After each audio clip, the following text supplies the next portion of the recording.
Hello, everyone, and thank you so much for joining. My name is Danielle Mitchell. I'm the CEO and founder of Black Women in Clinical Research. Tonight, we are meeting the BWICR nurses. I know a lot of times we talk about clinical research nurses, but we're going to dive in and talk to our rock star nurses in the group. So we have Dr. Lovey, we have Michelle Blue, we have Lashonna Green. So I will just start by having them introduce themselves. So Dr. Lovey, if you would like to start, please. Hey, everybody. Welcome back, especially some of the returning nurses. I'm bad with names, but I maybe recognize 2 or 3. But yeah, so I have been working, have not been neglecting you all, but I have been working. I think as we kind of make it through this conversation tonight, we kind of get to talk about our different careers. Our career paths are so different between me, Michelle, and Lashonna. And I think you will be able to identify in some of those roles. But so I am Dr. Lovey. I am the CEO and founder / do everything / official title of Director of Research for Randomize Now, which is a medical research center here in the surrounding Atlanta area. So we are growing pretty fast and kind of took on the role in BWICR as I was opening the site. And so everything has just kind of went in together. So I'm happy to be back and thank y'all for having me.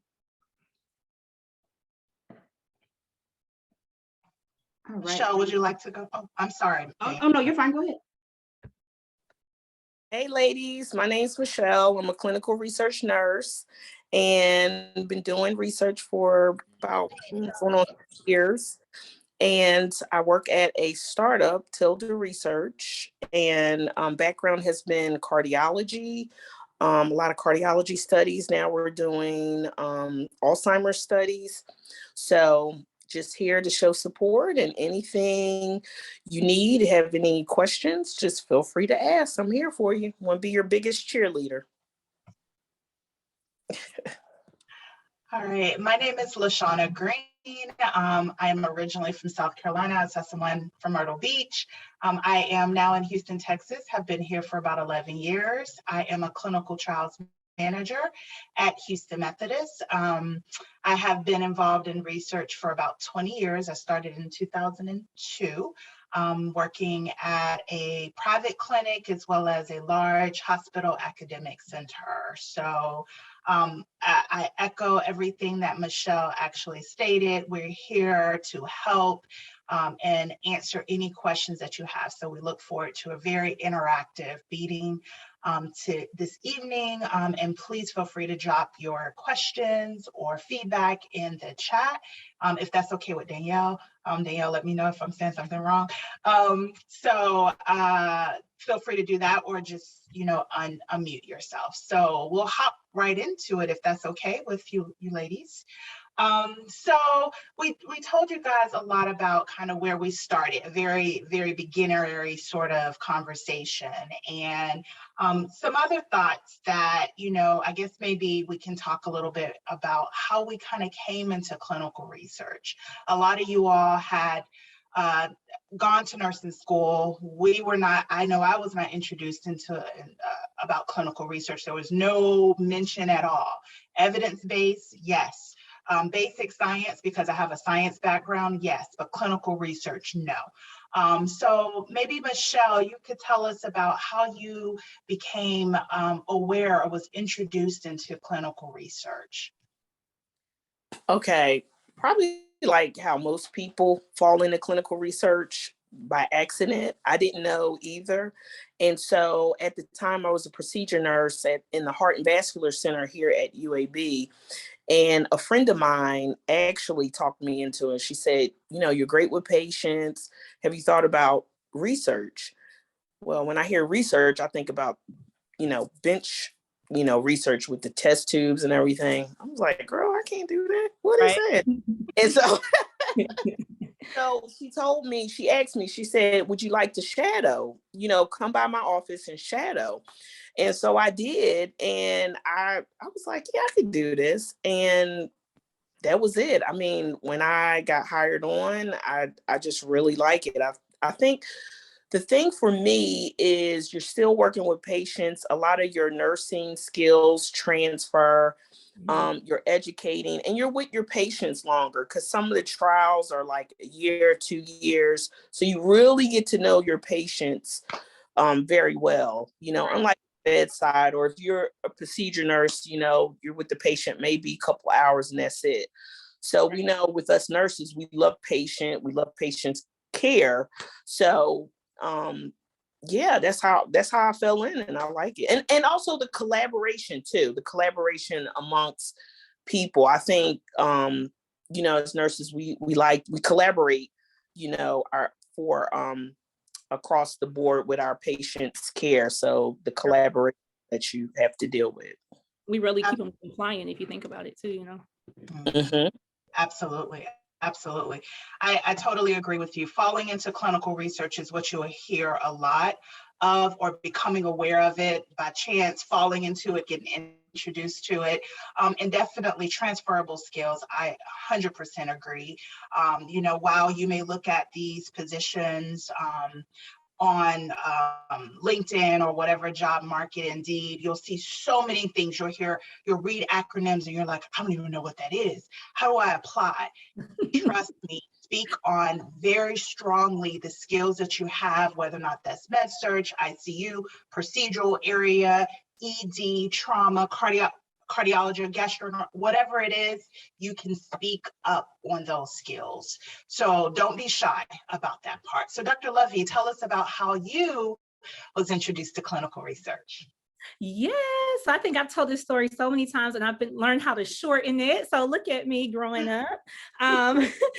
So before nursing, I actually was a bench scientist, like Michelle said. So when I was introduced to clinical research, I was like, so I'm going to deal with test tubes with the patients. It was just kind of weird. So, but anyways, I always had a love for science. And so biology major, chemistry minor, and then went on to go to nursing school for my second bachelor's. And then one day I was like, I got to find something else to do. I love patient care, was an amazing nurse, but overheard a doc talking about he needed a research nurse. So me being the person I am, I'm like, hey, I heard research and I'm a nurse.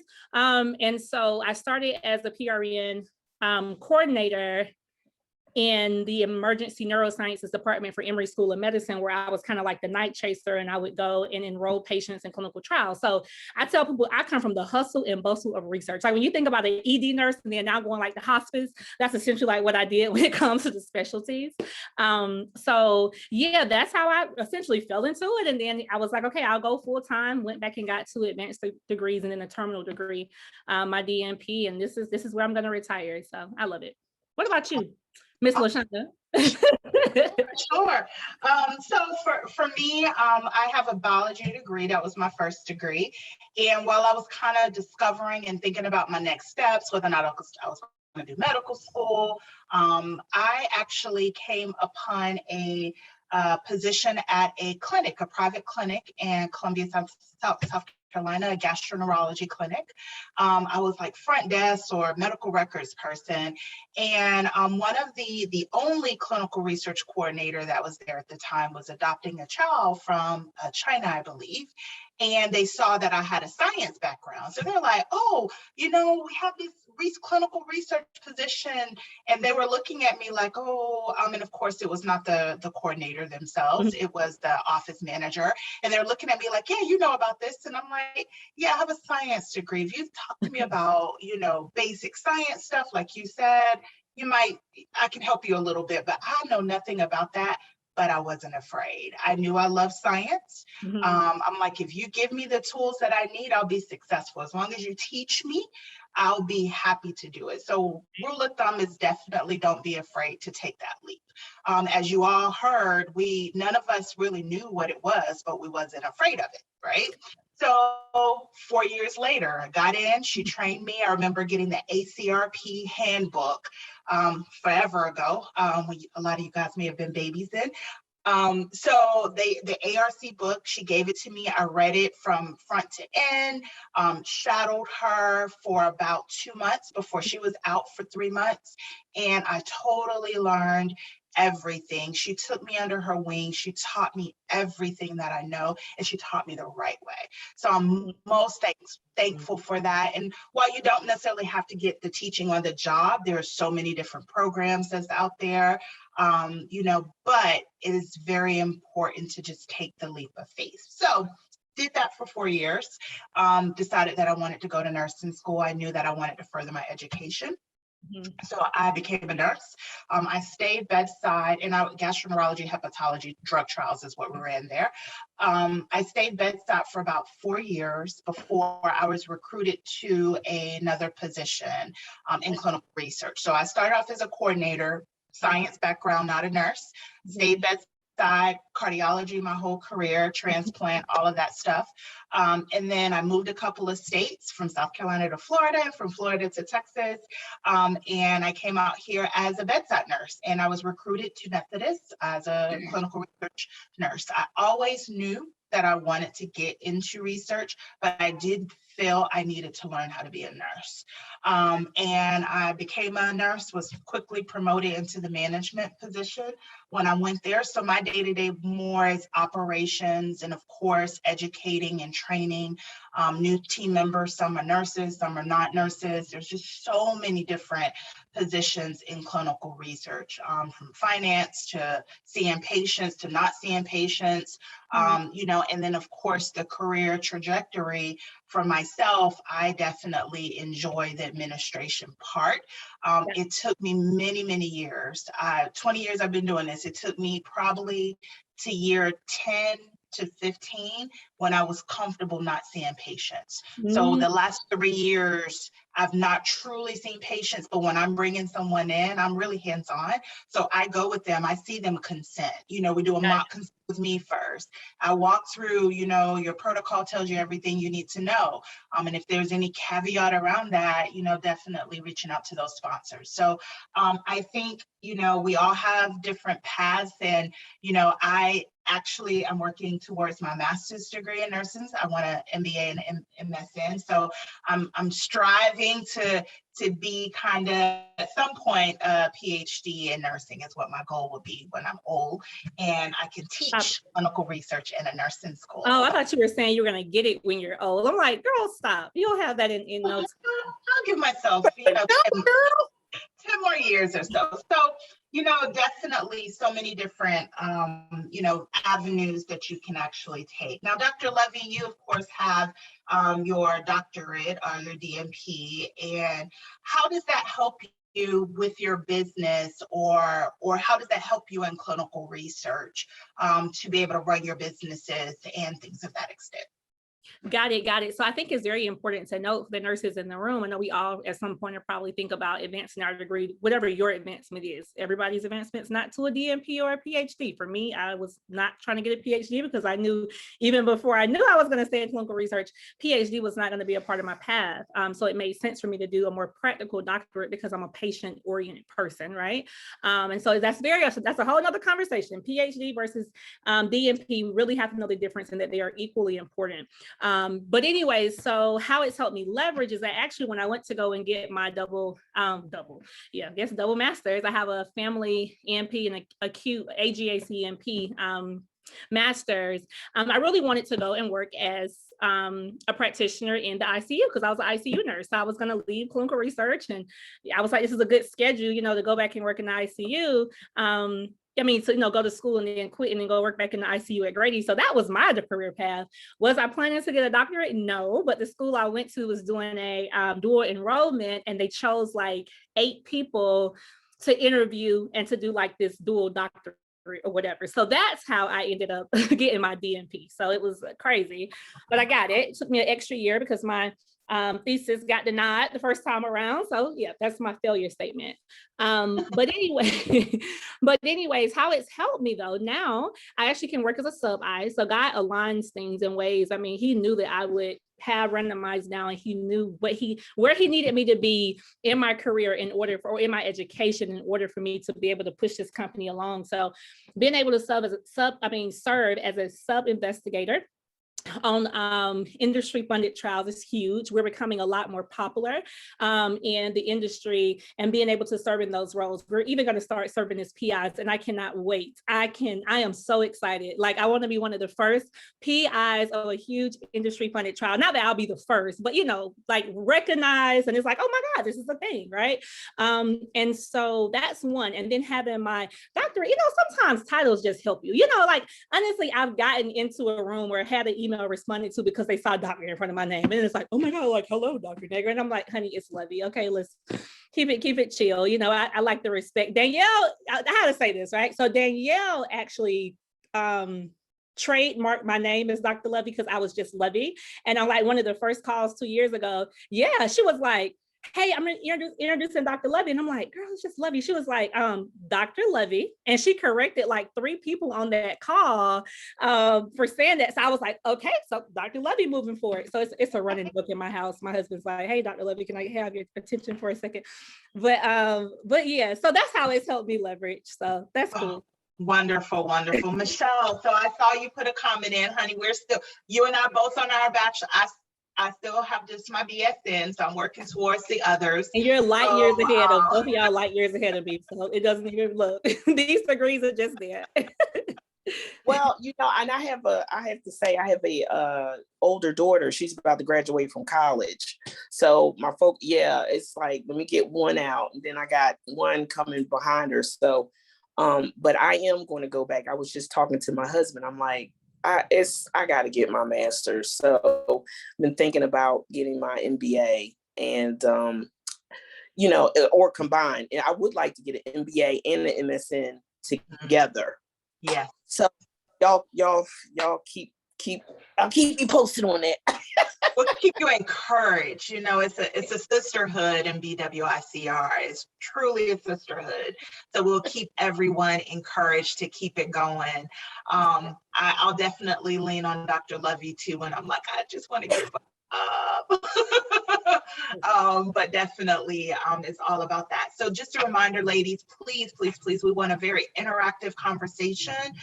So drop your comments. I don't know if y'all hear that thunder.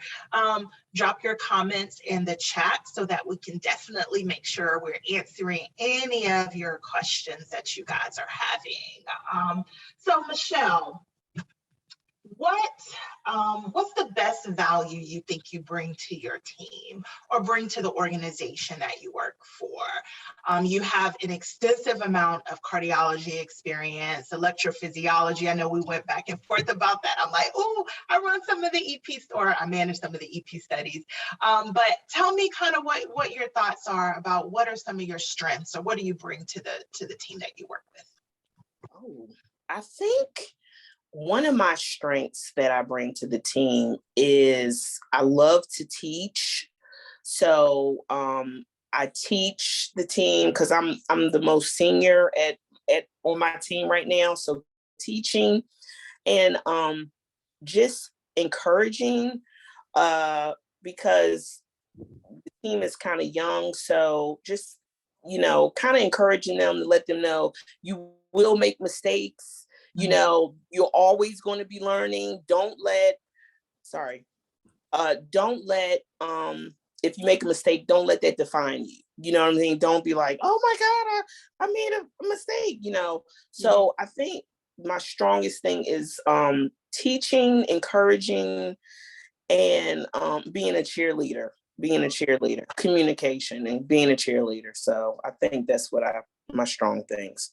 Those are all key elements to be able to be a successful research nurse. It really, really is. And while we do get the opportunity to see the patients, the education part is definitely one of my most exciting parts, not just educating the patients, but you're educating, if you're in a hospital setting or even in a clinic setting, you're educating your front desk on what these people need to do. How do you need to code them when they come in? How do they need to be billed? Let me know when they come, how long they need to stay. If you're in a hospital, you may be training the intensivist on what this research drug or device is. Mm-hmm. And not to be intimidated, because you know more than they know, just a FYI. And of course, you have your PI, you have your sub-Is like Dr. Lovey that can come along. So you have your patient, you have your data that you have to aggregate and provide to the sponsors, and you have the education piece. I feel like it's a win-win-win in all of those. So Dr. Lovey, when you were working and as the night, what did you call it, the night crawler or the night maker? Right. What are your thoughts? And then also about your, as the leader of a research organization or research site, what are your thoughts about the best value that you bring to the team? I think my number one value to any team is just my personality. So I am really silly. I'm actually trying to hold it together over here and keep it professional because their yeller's recording. But I am like funny. I mean, oh gosh, let me tell y'all, I even have the patients laughing. I remember just working at night and we have sleep. And, I'm in there trying to explain to the patient and I'm repeating whatever. And they're like, ma'am, you just said it. And I'm like, well, then you just listen again. So just having that rapport with the patients. And guess what? It makes them more comfortable. They're not all uptight about you talking about clinical research. I look like half 75% of the patients I'm trying to consent for these studies. I mean, I tell people all the time, I always like to say this, I think it's very important to validate my skills, but my area of expertise is patient recruitment. And so I single-handedly enroll more patients in a department than 7 other coworkers I had for like 3 years, single-handedly. And I literally only worked for half of that time, just the weekend.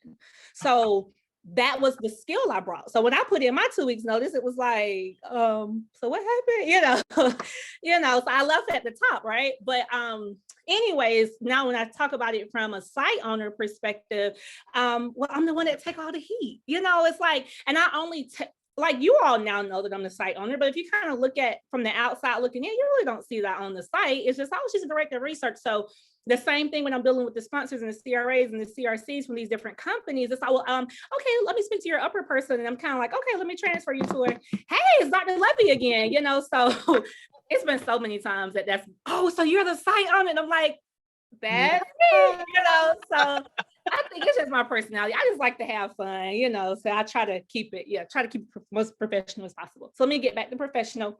Lashonna, did I answer your question? Yes, you did, Dr. Levy. Yes, you did. And I didn't really have the same for me. So I want to try to answer the questions as I ask the lovely ladies the questions as well. But for me, I love the education piece. At this stage now, as a clinical trials manager, I love educating the next generation.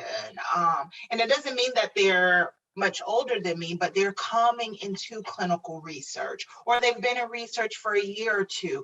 And I have a large amount of experience running site operations in all facets of them. So that is my joy. The patients, of course, as a nurse, we love the patients. But at this stage in my career and where I'm going, I know that that's not going to be where I'm going to be anymore. So I have to take the next stage and be happy with what that is. And I am truly happy with that part. So Ashley, actually, I'm gonna go, I see some questions. I love it. Ladies, we can answer some of the questions if you don't mind. Oh, cool. So such a great, Maria Reed, such a great convo so far. You mentioned ACRP. Is that certification necessary? It is not necessary.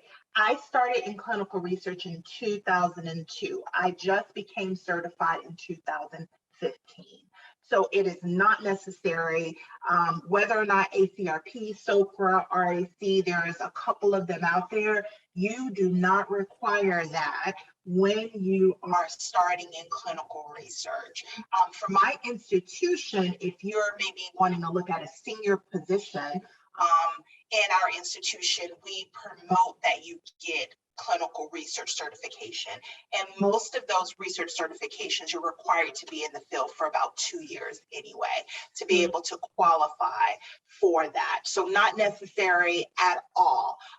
Jump head forward, get in there, get, of course, your resume reviewed by BWICR, and make sure you get that done, get you some interview tips, and just jump head first. So hopefully, Maria, I hope that helped. Now, Ashley, as a research manager, how do you ensure your staff is following protocol, schedule of events? Oh, that's a good one.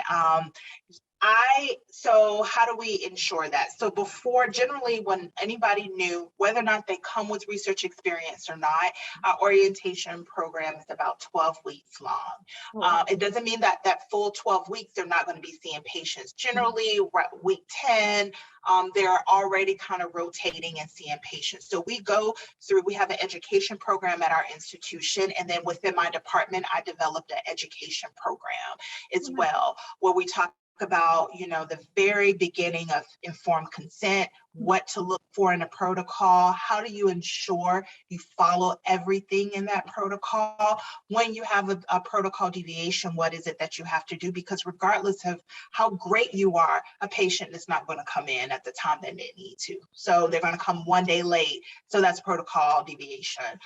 So I think, really making sure they understand, the staff understands that your protocol is your everything. It's your blueprint that you have to follow each and every visit to ensure that you are capturing everything that's needed for the protocol, because it is a contract. It is a contractual obligation that we've set forth to be able to participate. So these companies want that data, and they want the data in the time frame that, the FDA approved for them to actually get it. So whenever there's things that you're not able to do, then you could jeopardize. And I mean, again, 1 or 2 deviations here or there, it is what it is. You can't control it. But if it's something where you're not paying attention to the protocol, or you saw 12 patients and you miss all of their EKGs for every visit, that's a lack of attention to detail. And then that becomes a big problem, and you jeopardize the data itself, and that company may not be able to use that data, and they may not want to compensate you for that time, and they may not come back for repeat business. So, it's just really educating and staying on top of it. Look, for me, I look at the monitoring report. So my staff, okay. So I manage about 100 trials, and I have a team of about 14 or 15 people. So monitoring reports is where I can truly see. So when the monitoring visits happen, they come to me, I review it, and then I send it to our QA department so that we can be able to stay on top of anything that may be going on. And also I have direct access to the EDCs of all of the studies, but of course I don't go in every day. So the monitoring reports really help me in regard to that. Dr. Levy or Michelle, do you guys have any feedback or any thoughts around how you, Dr. Levy, maybe what your staff, how do you ensure that they're following, the protocol or the schedule of events? And then, of course, Michelle, what you're educating different team members, how do you ensure that they're staying compliant with the protocol? Yeah, that's a good question. I was sitting here thinking, I actually want to interact with the crowd a little bit. I see Dr. Jackson. Well, hey, Dr. Jackson, one of the fellow site owners here. I love her, y'all. That is my girl. We've never met in person, but I tell you, that is my sister. My sister in Christ, my sister in site ownership. She the one I can call. I'm gonna go ahead. I'm gonna put her on blast, y'all. She a first lady.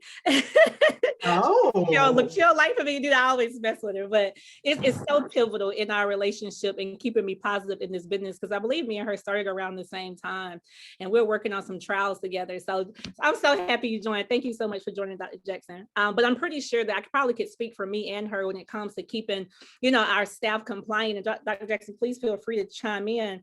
But we, oh man, I tell you, so I give people a try. For one, it's a financial, it goes into my financial plan for opening, a new site owner and trying to build our financial books. So I do a lot of internships. You all may know some people that's in the internship. A lot of them come by way of BWICR. And so anyways, I use like business developers that help me develop site-specific SOPs. So how do I like things done? We all, you're going to see a protocol is a protocol. Every protocol has the same headings, blah, blah, blah. But what is it that you need your team to do based off of your resources to stay compliant? And so we use, like, for example, our team uses Microsoft Teams and we use SharePoint. I don't know if y'all are familiar with SharePoint. It is a beautiful thing, especially when you're dealing with research naive professionals that you're training up, kind of like in the way to go, and they can go to their SharePoint. And SharePoint is, like I said, it's a part of the Microsoft package, but you can actually, create like a web page for each study that you have. Like right now we have 5 studies, 3 active, 2 just closed out, but each had like their SharePoint, and then they would go on there. You could click the button and find the protocol. You could click the button and find it step by step. And so I make it very simple. And I do a lot of this because I taught myself how to do clinical research when I was at Emory. You would think coming from Emory, oh, you probably had perfect training. And that's a story for another day. But anyways, so I developed myself. I walked in there and figured out what a clinical research nurse was and was like, hey, I asked for this job and these people just said go enroll patients. So I was like, okay. So I learned a lot of things that I think people got to avoid by having the programs that Lashonna has instilled in her company to ensure that everyone is trained, kind of like on the same avenues, but it wasn't like that for me at Emory. So I made myself who I am in research. And that's how I found out that, patient recruitment, getting shareholder buy-in from another way to keep protocol deviations down is getting shareholder involvement or buy-in from people that are non-clinical research staff, right? How are you going to keep the other doctors in the practice helping you to increase enrollments and, just different things that they can do, although they may not be directly on the research team, they can have a huge impact on those outcomes. So that's pretty much from a site perspective, what we do. Sounds good. That's a lot. And I think that, utilizing the tools that you have, SOPs, standard operating practices, equivalent to rules and regulations, policies on the nursing side is very, very, very important, and having those in play and training programs. So don't be afraid if you may be the only clinical research nurse in your area. Still don't decline that. You have a sisterhood right here with BWICR that can help guide you through those times where you're going to have questions. I've been doing this 20 years and it's still not even a day go by when I'm at work where I'm like, oh, okay, well, let me talk to a fellow colleague to get some thoughts. Right. So Michelle, what are some of your thoughts on how you can keep your staff or maybe the junior staff members that's working with you aware of the protocol requirements and staying compliant? Kind of do what you do. We have, because our team is a little small, so we just kind of we do like lunch and learns, and so weekly we kind of go and review the protocol. If anybody has any questions, we kind of do that, talk about it. I direct them to the manual operations, tell them their resources, where to go. Any questions, read the protocol, manual operations. But we have lunch and learns. That's what we do to kind of help, because we're small, to kind of help drive. And so they're, repeated information. They're like, okay, let me look at the schedule of events. Let me do this. So because they're, like I said, they're all new to research. So kind of make it a little informal. That's what we do. I think that's great. I would love to say that. I think anytime you can do a in-person or a intimate setting of training, it helps.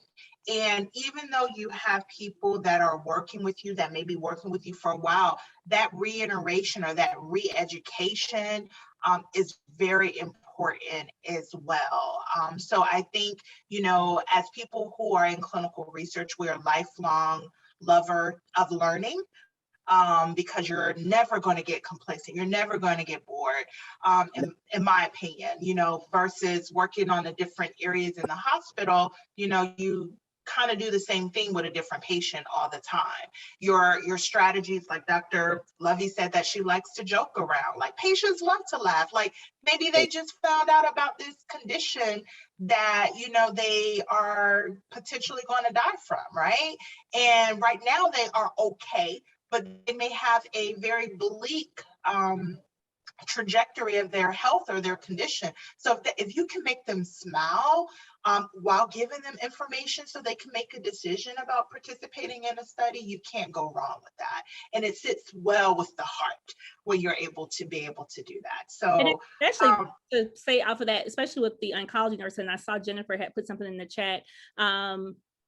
Ivory, I hope you learned about some of those other opportunities, kind of like as we're talking as well. But like you were saying, Lashonna, you know, patients may find out that they have a terminal illness, which I like the fact that we have Ms. Jennifer with 26 years of nursing in here. Hello. I don't know what I was doing 26 years ago, probably being bad and getting a spanking.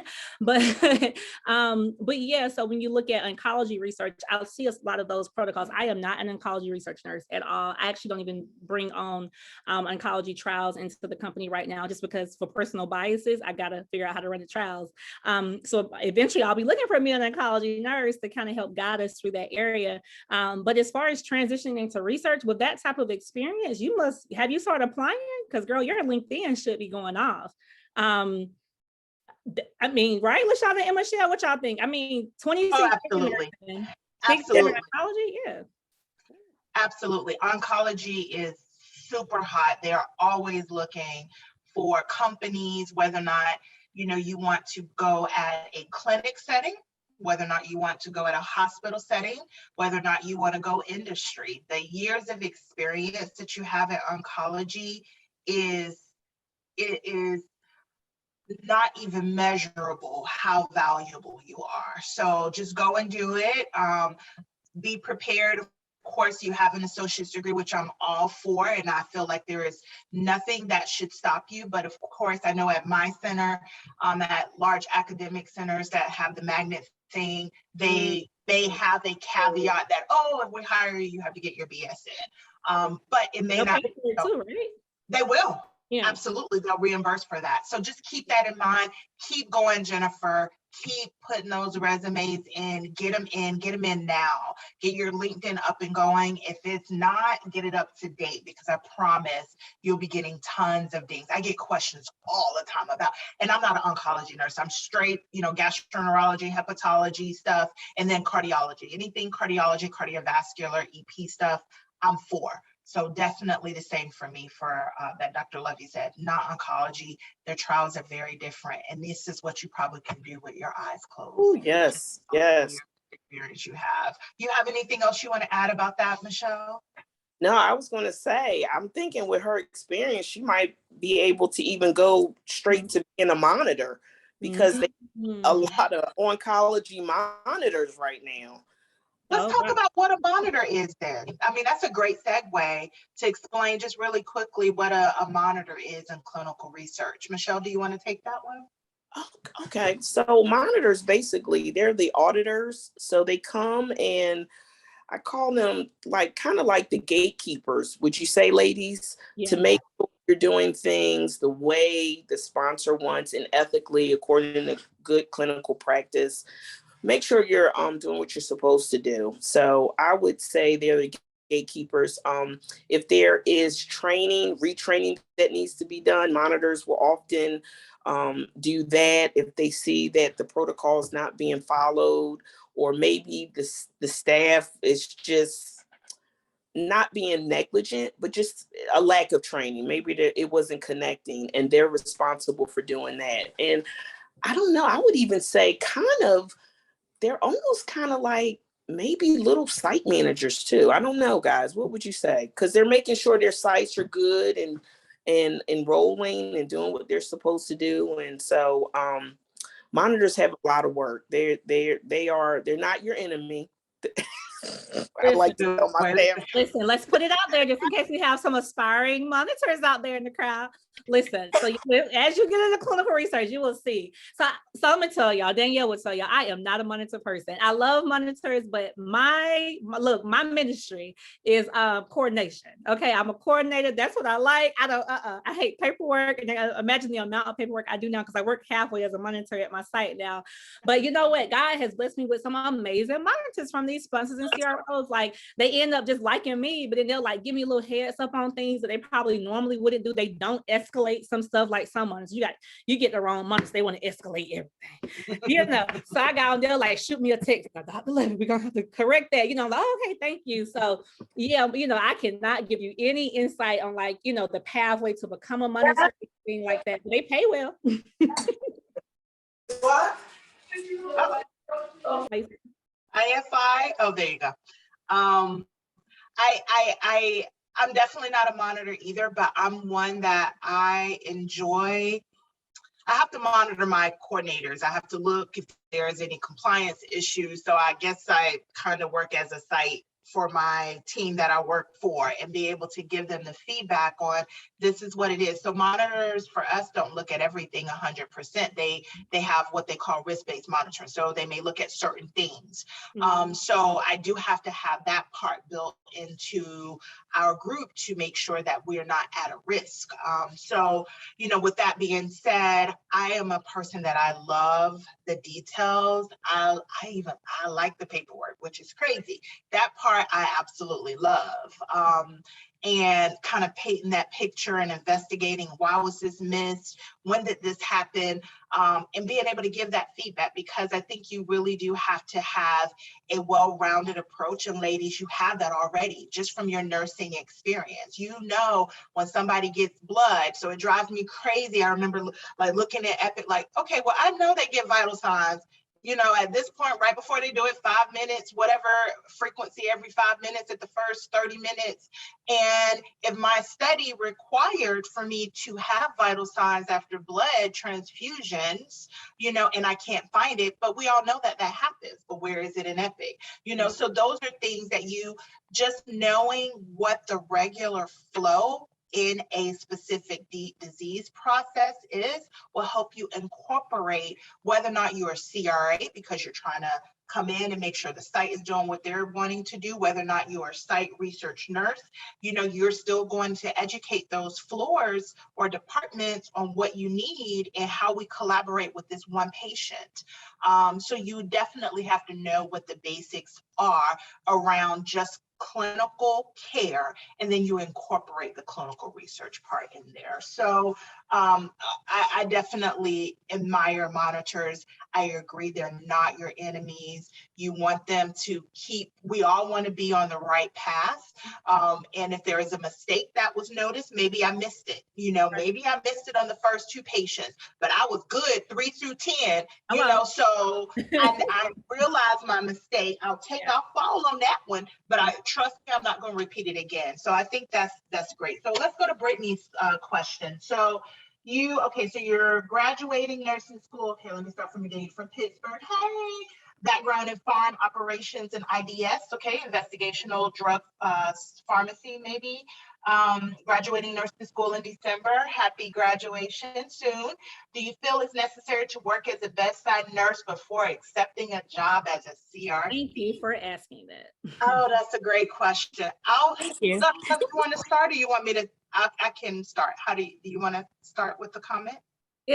Well, mine is pretty quick. Listen, I consider myself an old school nurse because I come from like the nursing of, although I know like y'all been nurses a long time, but so maybe I was last of a dying breed, but like I was wore all white stockings, white shoes. I was in class. It was no online classes. Like I went to Kennesaw State University, looked the school up. They do not play. Okay. All the people this color, but let me tell you, they let a few of us in, but they produce amazing nurses. And so we're actually the number one. We should still be the number 1 nursing school in Georgia or in this area, you know, like just down south. But anywho, I needless to say, I take pride in being a bedside nurse before becoming a clinical research coordinator. Is it necessary? No, you can leave out of nursing school school and go sit behind a computer. You can do whatever you want to do, but it's the value that you bring to the data output when you have that experience. So it helps you know how bedside manner, it helps you know the disease processes, because now you're out of the books, but then you actually see it in live person. And what's your name again? Brittany? Brittany, yes. Hey, Brittany, what's up? Hi. How are you? Girl, let me tell you, when you congratulations from all of us on graduating this December. Thank you. Yeah, when you hit that bedside and then you finally get to take that book knowledge and see it, you're going to actually want to be at the bedside for a while. Find your niche, get in there, and find your specialty, because I think what it also helps you do is identify what specialty you want in on the research side. Me being an ICU nurse, guess what? I tend to pivot towards ICU and ED research, and I loved it. Like I said, I was in the hustle and bustle. That's my thing. It's like, I like the ICU, you know. So, Right. but yeah, so that's my feedback. What do you think, Michelle and Lashonna? Thank you. Yeah, I totally agree with Dr. Lovey. Sorry, Michelle, did I cut you off? Go ahead. No. I was going to say, I agree too. I agree. I was just going to say, I agree. Yeah, so I think it's important to, again, get your niche, really be able to apply the skills that you learn in nursing school. You know, I think it really helps expedite your ability to be a good clinical research nurse, just for a couple of years. You know, I would say at least 2, but you know, there are some places that take you with 1. So I just think it allows you to be a good nurse and get a good foundation, and then you can maneuver and decide which way you want to go. Thank you. Sure. Best of luck, Brittany. I'm so happy for you. I appreciate that. Work life? Yes. Oh, wonderful. How is the work life? So Maria has another question. How is the work life balance across your various roles? Oh goodness. Michelle, do you want to take that one? And then Dr. Lovey? I think I have I think I can say I have a pretty good work-life balance. It can be crazy, you know, because, oh, wait a minute. I'm sorry, guys. I stopped my video. I think in research, you have peaks and valleys, right? Sometimes you're like on a study and you're going hard, right? Like I was on doing EP studies. You are, enrolling, you're in procedures. Sometimes there's late nights, early mornings, you're just going hard. And then it's slow, you know, goes down and things go slow. And then you're ramping up again. Right. So it's never like, you're never going just hard all the time. As now, Dr. Lovey, I know you're a site owner. You're probably going hard all the time. But as a coordinator, you know, you're not going hard all the time. You're going hard, then it slows down, then it, you know, ramps up. So I think overall, work-life balance is pretty good. And also too, I mean, this is probably a good segue to academia versus individual sites. You know, it might be different at academia. Academia is like, it's hustle, where on the smaller site, it tends to be a little more, from my experience where I'm at, a little more laid back. So. Got it. Response. Dr. Lovey, I agree with you, Michelle. Dr. Lovey, what do you think? Oh, geez, y'all. So I have the opposite opinion of Michelle, just because I'm now on the smaller site over it all. And I'm just like, oh, this is great. Y'all look at my hair. You know, you can go on my LinkedIn. When I was working at Emory, I used to, like, you know, keep my hair done, my nails done, you know, like had new clothes. This dress is so old. I mean, you know, so needless to say, and Dr. Jackson she probably over there cracking up on mute right now, because me and her will call each other random times of the day and we're like, girl. And y'all, so I'm like the opposite of her. So I'll be like, yeah, I think I'm just about to take a stripping career. That is totally my personality. Okay, so I'm like, yeah, I'm just gonna strip. And she's like, oh, girl, you're so funny. But yeah, it's a lot. I mean, right now, I don't really have any balance. Yeah, I literally just have to turn it off. Sometimes I woke up like probably about 2 weeks ago, and I was crying, and I was like, what made me do this? You know, like I could just, you know, I haven't been on vacation in forever. If y'all know me, I like to travel.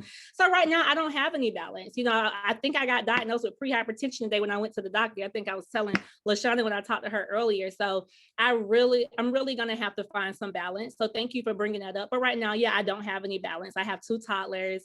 You know, I take care of my husband too, because, you know, he like another another toddler. But no, he's a great supporter. So I have an amazing supporter husband. So I think he pulls me away sometimes and will like close my computer and be like, I need some me time. So right now he's my balance. So yeah. Yeah, so for me, I'm on more probably towards Dr. Lovey, because at academia, and I love that Michelle put that segue in there, private clinic, smaller clinics, if you're not the owner and you're just functioning as a research coordinator, research nurse, it works exactly like that. You have your peaks, your valleys. At academia, for the 10 years that I've been in academia, it's been full throttle all the time, to the point where, and I do have 2 toddlers as well, but you have to force yourself to turn it off.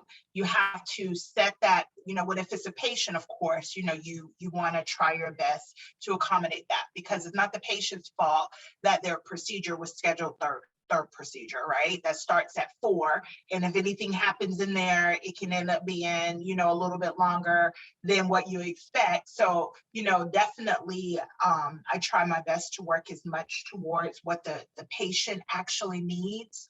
And also being very transparent with the investigator or your management team of like, hey, listen, you know, I've been going full throttle for the last 2 weeks, you know, they should probably be thinking about some comp time, you know, like, oh no, go ahead, go home. You know, those are the sort of things that I actually do to keep my staff engaged and keep them happy. Like, hey, I know you're going full throttle, go ahead and take the Friday off, or, you know, go ahead and leave at 11 o'clock, you know, or come in a little bit later. I know you worked later, you know, yesterday. So those are things you have to, like in operations or management, I have to kind of look at, because I know where they've been. I've been there to 8 and 9 o'clock, but don't get it confused. It's not like that all the time. Academia is just a little bit more faster paced.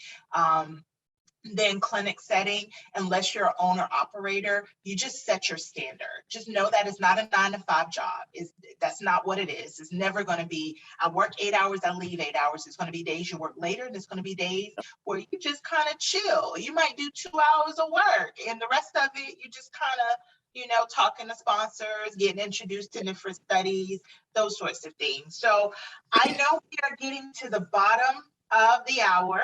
We got about 2 minutes. Ladies, what are some of the advice that you can give these beautiful ladies that's on this call about getting into the clinical research realm? What's some of the advice you guys can give them?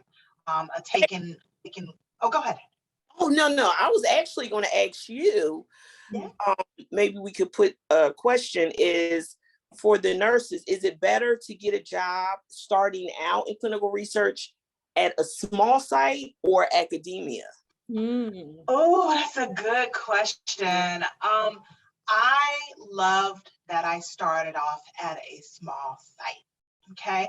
Because it allowed me to go through those true peaks and valleys sort of things. It gave me time to be able to slow down, finish my patients when I'm crazy busy, then get prepared for another study, then ramp that up for like 3 or 4 months, and then give me another month or so to just kind of clear things out. So I will not discourage to get to be academia, because you're a nurse, right? I wasn't a nurse when I first started. So I didn't have the skill set that I acquired as a nurse later. You're going to be needed more on both ends, but definitely those acute care patients that are in the hospitals, the academic centers, is where you're really going to be needed. And just make sure when you're going in, you're talking to them, you know, answer the same questions just like you ask the questions that you always do, even when you're going to apply for another job. Like, what's the nurse to patient ratio? And like, hey, how many studies am I going to be leading? What, you know, who's going to be my backup? Do I have a backup? Are you planning on hiring? You know, what's my training? You know, how long is it going to be? All of the standard questions that you are applying for. I mean, I know I've heard where people making $20,000 a week. You know, I'm sure we all know that we're going to be asking a lot of questions. If you paying me $20,000 a month, a week, or whatever, you're going to work me. So I need to know what I'm getting myself in. So when I'm off, do I still have to answer these monitor emails? Listen, are the enrollments going to stop if I just go with my family for 3 days? And then now they're like, what happened to all the enrollments? Listen, I got stories. I got some stories. What were you say, I-Fi? Hold on, is that your name? Where you say, oh, sorry. Is it Iffy? Maybe it's Iffy. I'll get me pronouncing names. But yeah, so that's I'm sorry, I got thrown off because I think I pronounced her name wrong. Yes, okay. Iffy. It was Iffy. Okay, sorry, Iffy. I thought you were saying something. No, I was just saying, this is Danielle. I was just saying my video just all of a sudden stopped working. Yeah, so it's okay. But yeah, her name is Iffy. She's one of the members that's in the Michigan group. Cool. I believe that's her. Yeah. Awesome. Well, for Dr. Lovey, did you have any additional take home notes? I know we're a couple minutes over. Just walk in and get the job, y'all. Again, you know, if you want to ever hear like my full story one day, I'll tell it again about how I really got that job at Emory. But I will tell you in a nutshell, you about to hire me. So you walk in with confidence, like, listen, I never did this. I'm smart. I like people, and you need me because the job is posted. I overheard the man say he needed somebody to be a research nurse. I literally already work at the hospital, so you don't have to get me credentialed. So try to leverage off of some of that stuff and walk into these places. If y'all, especially if y'all in the research triangle, I kind of like this. I go like cringe when somebody sends me a LinkedIn and they're like, yeah, I'm in the research triangle, and I'm like, can't find a job. I'm like, really? I know half of the site owners from us being on the same studies together, and they're continuously complaining about they don't have coordinators. So I'm like, I don't know. And so I'll just, they'll say, do you have any connections? I'm like, go the LinkedIn post, go walk into their places. I literally had somebody walk into my place and said they saw the research information. I didn't hire them just because at the time I wasn't hiring. I didn't have time to train them, but that was cool. I kept their resume. You were bold. You like me. You walked in and was like, hey, I want this job. Actually, one of the girls that works for me, one of my most amazing coordinators, was actually a research participant. And she thought that, her participant was actually one of my first studies. And I know we got to get off, but I think this is a pretty cool story. But she, thought we were like this huge company. We're set up really nice. God has blessed us with an amazing space. So she was like, this is so cool. She's like, I want to meet the owner, like whoever's the big person, because I want to work for this place. Mind you, I was the person enrolling her, doing everything. Every time she came, she saw me because I was the only person working for the company. So anyways, finally one day she was like, are y'all like hiring? And I'm like, I don't know. So I was like, maybe we can interview you. So she came back for an interview and it was me again. She was like, hold on, wait. But anyway, long story short, she was teachable. And now she runs my CKD study, research naive, not a nurse, has a master's in public health, working for the company. She now leads my CKD study, and we're number 3 in the country in that study. And that girl had no research experience. And so I was able to offer her a full salary after like 3 months, because she was willing to grow with me. So that's another important point, is be willing to grow with these smaller sites. Get in there and dedicate yourself, because let's make sure she's not on the call. But I'm setting her up. It's actually 2 of my full-time people. They don't even know. Like, I'm setting them up. Just know that y'all gonna hear about them because they've been rocking with me, so that's it. Setting them up for greatness. Love it.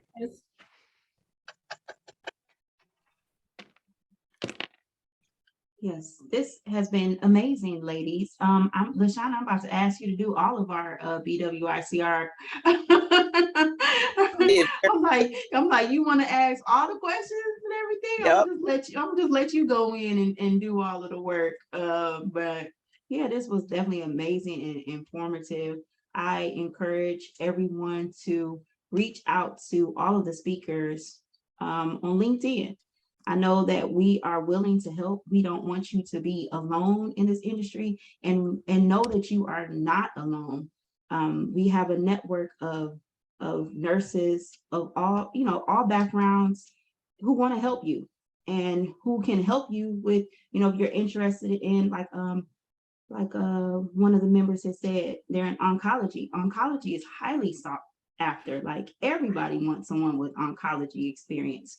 So, you know, I think it's a lot of times it's about making sure that you're networking with people and being in the right place at the right time and going to those different events where you can network. And just going back to what Dr. Lovey said, I think I'm probably gonna put this in the group. I think a lot of people don't realize that, you know, you can work at a site if you possibly participate in a clinical trial like that.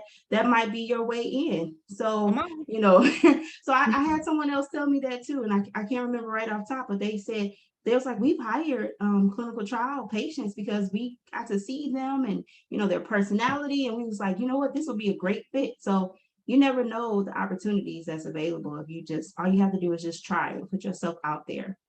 So I want to thank everyone again. Ladies, if you would like to put your LinkedIn information so that we can keep up with you after the meeting. I know a lot of times your Zoom name is not the same as your LinkedIn name. So please feel free, and I can leave the chat up for a while. I'm gonna go ahead and say, well, I'll just leave it up for a while and thank you guys. Have a great night.